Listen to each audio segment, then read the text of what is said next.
Voici le plus ancien relief de l'époque sassanide à Taghabostan. Beaucoup d'archéologues croient que le roi était Ardeshir-Do. Le roi se dresse au centre. Il est en train de recevoir le diadème enrubanné des mains de Dieu Ahura Mazda, qui est à droite. Le dieu Mitra est à gauche, derrière le souverain. Mais si vous regardez sous les pieds du roi et d'Ahura Mazda est couché un ennemi vaincu. Et il y a deux éléments qui confirment qu'il était empereur romain, probablement Julien l'Apostat. D'abord, le fourreau de son épée a un signe romain, et puis l'ennemi porte un diadème enrubanné sur le front. Donc, nous pouvons dire que le roi était chapeau d'eau. Le dieu Ahura Mazda remet le diadème enrubanné au roi. Il porte une couronne murale nantie d'un très long ruban. Le roi le prend de la main droite. Sa main gauche est posée sur son épée. Sous les pieds du roi et d'Ahura Mazda est couché l'ennemi. Celui-ci est repoussant sur le côté gauche, la tête sur la main gauche. À gauche, le roi Mitra est reconnaissable à sa coiffure à rayons et il se dresse sur une fleur de lotus épanouie. Il tient des deux mains le bâton, c'est-à-dire le faisceau sacré. Ces trois personnages sont vêtus de même façon. Une courte tunique qui couvre les genoux, un ample pantalon et un mantelet jeté sur les épaules, maintenu sur la poitrine.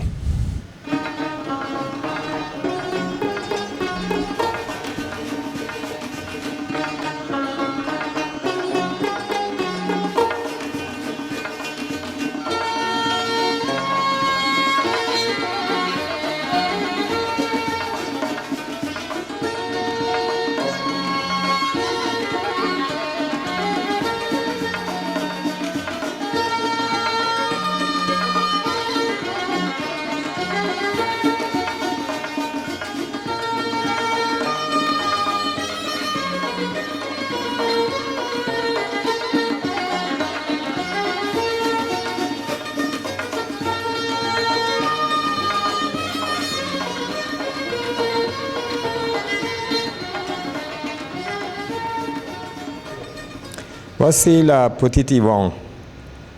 Ici était carrossé au IVe siècle, c'est-à-dire entre les années 383 et 388, quand Shapur III régnait. Dans la paroi du fond, vous remarquerez deux figures, à droite Shapur II et à gauche Shapur III. Ces deux personnages debout sont représentés en images réfléchies de façon identique, mis à part la couronne. Chaque roi sassanide portait une couronne spéciale. Shapur II porte une couronne crénelée, surmontée d'un quimbus, nanti d'un très long ruban. Celle du chapeau 3 est composée d'un diadème de perles et d'un croissant lunaire, ainsi que de Crimbus. Ces deux personnages sont vus de face, les visages tournés l'un vers l'autre, et ils ont les pieds de profil. Ils tiennent de deux mains une grande épée suspendue au baudrier ceinture, auquel un poignard est également fixé. Et le roi aussi porte les colliers et les boucles d'oreilles. À côté de chaque monarque, il y a une inscription palavite qui donne un peu d'informations sur le roi.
Dans la paroi latérale de l'argent, à Torbosson, on peut voir une battue de cerf. Et même aujourd'hui, on peut voir les murs qui existent ici autour de la scène de chasse. Il y a une porte et quelques gardiens. À droite, sur 3 tableaux superposés, les animaux sont traqués dans le train de chasse par la porte ouverte. La chasse même se déroule au centre. Le roi est représenté dans 3 différentes positions. En haut, il entre dans la scène de chasse. Il est suivi par un serviteur tenant un parasol dans la main. Et derrière lui, il y a 3 rangs de musiciens. Un autre groupe de musiciens sont représentés à gauche. Il est assis sur une terrasse dressée en face du roi. Au centre, le roi à cheval pointe son arc sur un des cerfs en fuite et il la tue. Et en bas, le roi retourné de la chasse. Après avoir tué les animaux, sur une bande verticale à gauche, vous remarquerez que les chameaux charrient des animaux tués dans un paysage accidenté et boisé. Mais oui, cette page est restée inachevée. Peut-être la mort du roi Khosrow nous permettait aux artistes de la finir. Mais sur l'autre scène de chasse, à gauche de cet arc, il y a beaucoup d'autres détails.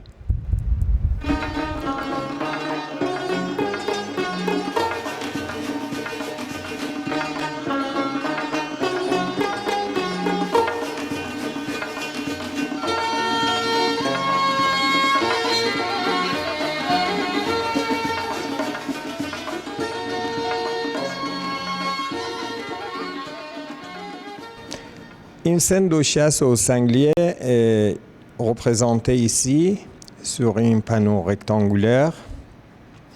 À gauche, le rabattage des sangliers est illustré sur 5 registres superposés, composés chacun de 2 ou 3 éléphants, montés par des cornacs.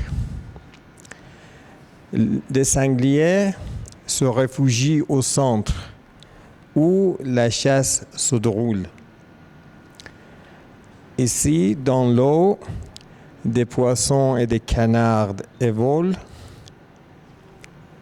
Il y a 5 bateaux. Dans ce bateau, le roi est représenté avec une large figure. Un page derrière lui lui donne une flèche et il y a un musicien devant lui et aussi 2 rameaux. Dans notre bateau, il y a des femmes qui sont en train de jouer des harpes. L'équipage d'un autre navire en haut est composé de 2 rameaux et de 5 personnages qui lèvent leurs mains en jouant.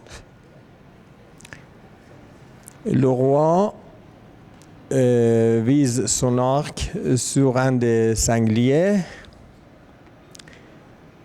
et en bas des éléphants. Les éléphants dépistent les animaux tués par leur trompe et ils le donnent au cornac. Et à la fin, ils les mettent sur les éléphants et quittent le train de chasse. Au centre de la scène, ce parti est répété autrefois et il y a une nappe autour de la tête du roi.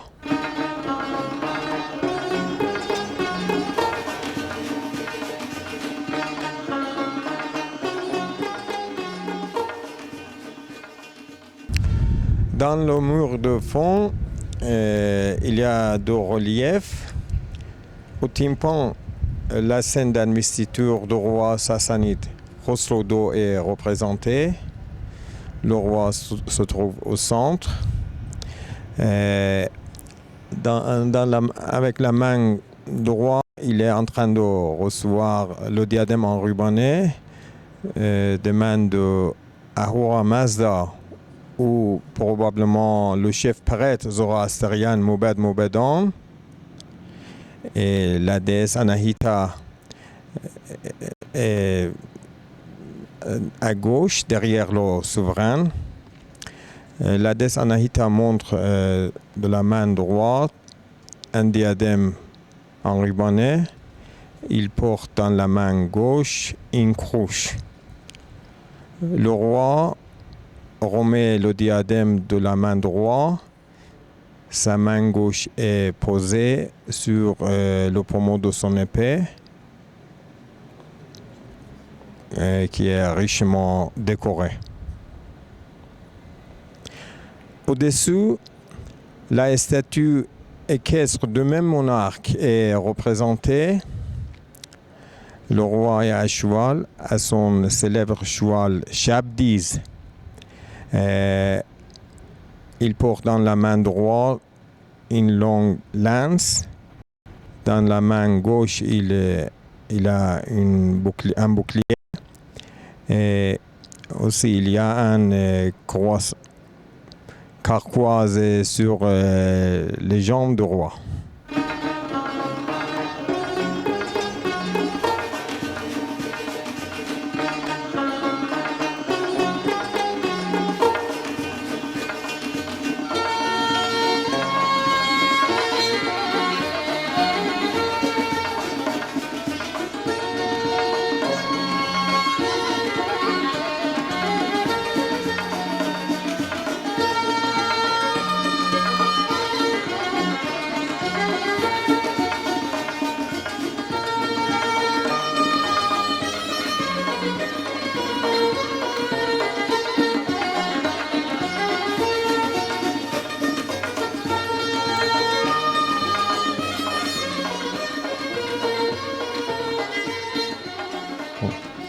À gauche et à droite de la façade de l'entrée de Grand Ivan à Tagobostan, deux arbres de vie sont sculptés.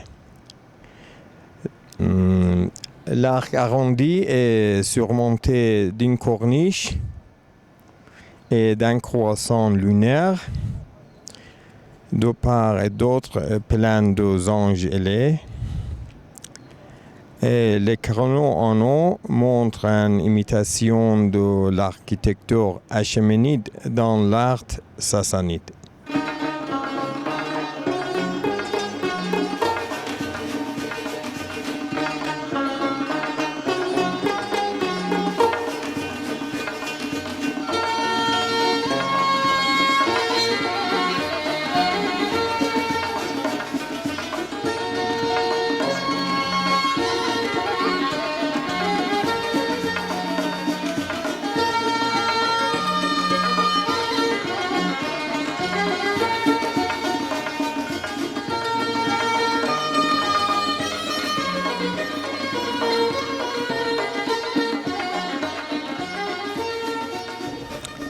Le relief coloré à Tagobostan est ajouté au XVIIIe siècle. L'homme barbeau qui est assis sur une chaise était un prince de l'époque Qajar. Son nom était Mohammad Ali Mirza, fils de Fatali Shah, roi de Qajar. À côté de lui, il y a son deux fils. Et à droite, sur le relief, il y a un homme qui présentait sur son train terre au gouverneur.